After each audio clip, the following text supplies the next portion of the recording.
All right. Hey there, everybody. How are you doing? I hope you enjoyed the video I did not too long ago where we were talking about purchase agreements versus the assignment contracts. I was kind of letting you know like some of the things I was seeing as far as individuals getting in trouble from using just a regular purchase agreement and just doing an A to B, B to C transaction without using the assignment contract. Now, if you haven't seen that one, it's on this blog, or if you're looking at this on my YouTube channel, it's also on my YouTube channel. I highly recommend you do that. That is the part one of this particular video series, I guess, if you want to call it a video series. But that's what I'm putting together here. I wanted to kind of go over in this video how you could be making your offers without using a non-executable contract. Now, again, like I'm going to disclose, I'm not an attorney, okay? If you need an attorney, especially after watching and receiving the information within this particular video, I highly recommend you seek legal counsel. I'm not an attorney. The information that I'm going to share with you in this particular video has been reviewed by my attorney. So definitely check that out. I want to make sure that I give that full disclosure and just want to let you guys know, unfortunately, I'm not an attorney, thankfully. Not saying anything wrong there about attorneys. I love my attorney that I work with, but I just would not see myself going to school for that amount of time. But let's talk a little bit about the letter of intent, okay? I'm going to be talking about the letter of intent document here. Now, if you have a business to where you're submitting a lot of deals, okay, so if you're submitting, what I typically recommend for my students when we are working together is submitting at least 15 offers each and every week. So that would equate to about 60 deals submitted each month. And the percentages that I've seen that really work out is you're more than likely going to get probably 8 to 10 deals under contract at the prices that you can allow yourself to make some good profits. And from those 8 to 10, you'll more than likely close 2 to 3 deals. If you're just doing the bare bones minimum of 15 offers each and every week. Now, like I was talking about in the first part of this video series, is that you can get in trouble if you are submitting like a gazillion offers and say, for instance, everybody's accepting them and you're not closing on them. People are getting really upset. The owners of record, the sellers that you're submitting these offers to, they're getting upset that you're not closing on these deals. So what this letter of intent does is it allows you to go back and forth if you need to. And it does look similar to a purchase agreement. It states who the buyer is, who the seller is, the purchase price and terms, due diligence, that's mainly going to be for, checking out title work. That's going to be doing inspections, appraisals, whatever it may be that you want to do during that period. It's going to put closing date. It's pretty much, it looks very similar to a regular purchase and sales agreement. The only thing is it's not an executed contract. Okay, this is not a contract. It's just you're stating your letter of intent, your intent to purchase these properties. So if somebody says, yes, I like those terms, then you would put that into a purchase agreement, and at that point, you go ahead and get that put together. But still, do not, once you do get somebody that says yes, make sure that you have a buyer put together, or at least you have the funds put together to close on those transactions. So I like using the letter of intent because we tend to submit quite a bit of offers, and more than likely our first offer isn't going to be accepted by the seller. So we tend to go back and forth using the letter of intent or through email communication or through verbal communication with negotiating on the price. So I put the letter of intents forward in a position to where we can, at that point, we could have a lot of offers submitted, and we're not going to be getting a lot of folks upset if we don't close on those deals. Now, and my team, and when I advise my students to do, is to only submit deals that you've really kind of calculated out the numbers and that everything makes sense for you and the individual that you're going to be purchasing the property from. And obviously you need to be calculating in a way to where your buyer is still going to be like, okay, that's a great deal. It's priced very aggressively. It's below retail and it's an off-market deal. I'm getting it to where I still have a lot of room, a lot of spread still in the deal from a profitability standpoint. So you're getting these deals submitted. You're not putting yourself in a binding situation from an executed contract, and it allows you to filter out and send more deals to people and not have to worry about, hey, I just submitted 10 to 15 purchase and sales agreements, and say for instance all 10 to 15 of those people sign back, and say for instance you didn't properly do your due diligence on your numbers on 8 out of those 10 deals. Well, now you're going to have to go back and try and renegotiate. And renegotiating can be, somewhat of a difficult thing to do. I don't recommend it unless it's something that's needed. There are some times to where I just want to get a deal under contract, but it's got to still be at a reasonable price. And what I mean by that is, say for instance the seller, the owner of record, and I, we agree to a price at, let's just say $70,000. This is an example. And say for instance something comes back like on the inspection, or something comes back from an appraisal standpoint. Well, I can go back to that particular seller and say, hey, I saw these things, they popped up.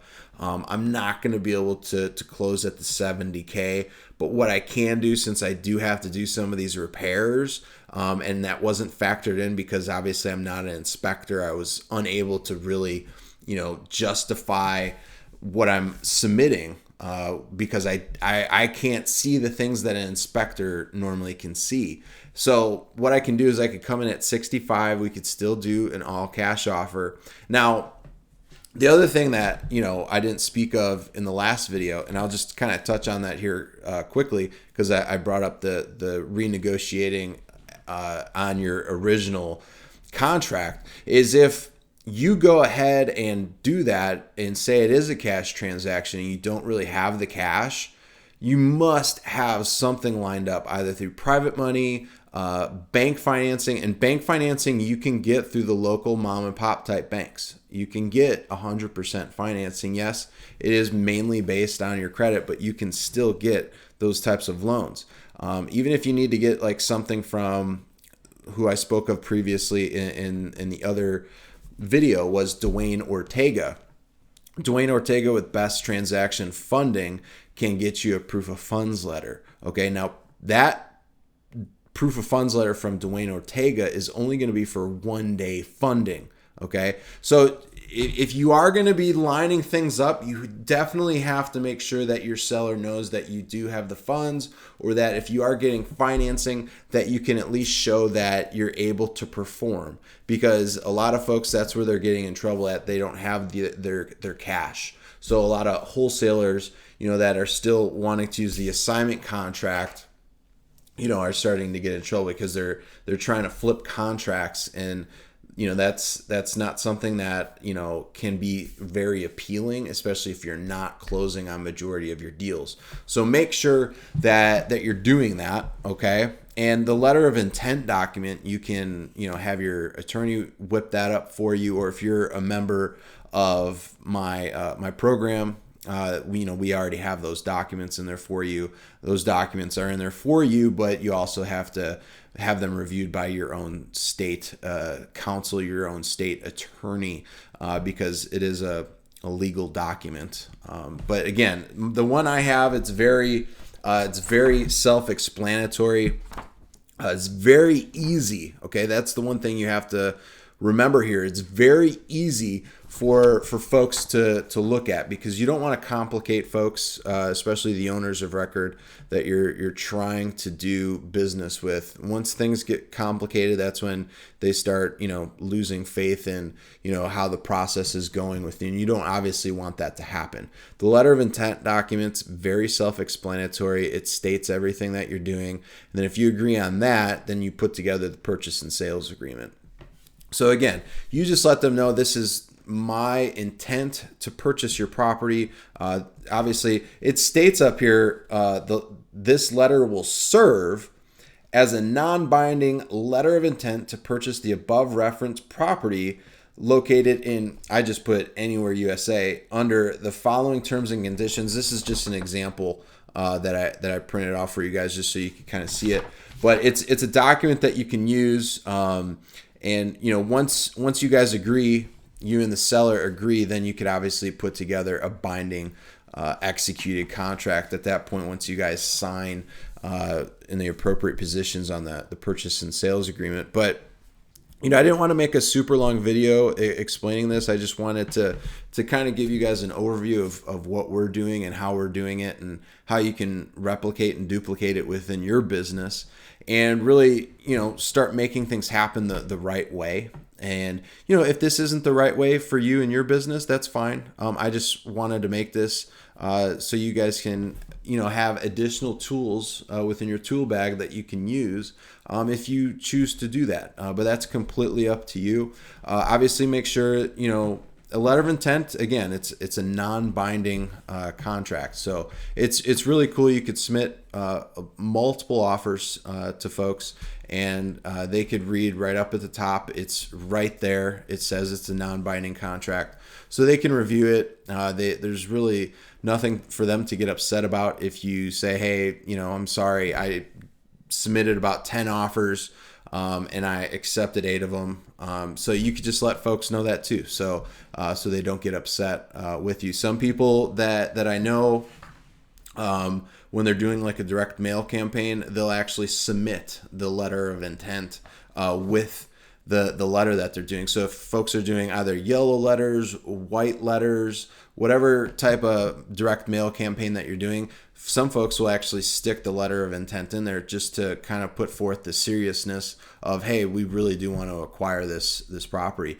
So that's another thing that you can get from this video when you're doing your direct mail campaigns, is you can stick this.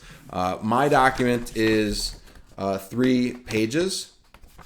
The third page, it could all probably, it just really depends on what you want to do. We have, different things in here. You could take out probably the brokerage fees, and you can make it probably a 2-page document if you wanted to.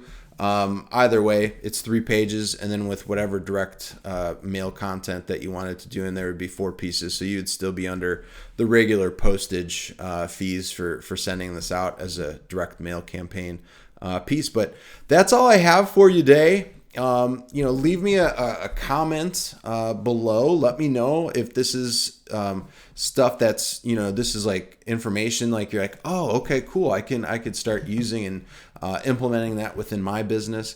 The whole point of me creating these videos is to just kind of give you, whoever this is on the other end, to really just kind of give you information that we're doing in our business so that you can also implement it and really start seeing the results that you want within your business. If you need help executing any of this, either, I spoke about direct mail in this campaign, you need help with that, you need help implementing the letter of intent or the purchase and sales agreement.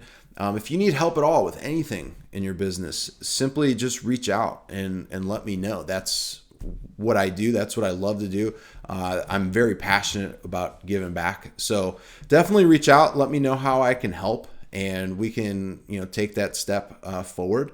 I tend to look at folks more as not just a business relationship, but also from a personal standpoint too. So we have to be able to gel together in order to make any type of relationship work. So let's connect with each other. If you need anything, just let me know. Hook up with me on, if you're looking this up on my YouTube channel, just leave me a comment below, or if you're on my blog, just let me know what you thought of this video, if it was helpful at all. If it wasn't, I want to know about that too. But that's what I'm here for. I want to help you. So other than that, I don't want to ramble on about how I can help you. You know what I can do for you. You know how I can execute that for you. So I will talk to you later. Hope you enjoyed this. If you need anything else on this blog, just take a look at it. Or if you're on my YouTube channel, take a look. Connect with me though on social media. I'm on Facebook, Instagram, LinkedIn. Hook up with me and let's start doing some business together. Other than that, you have a great day. Talk to you soon. Bye now.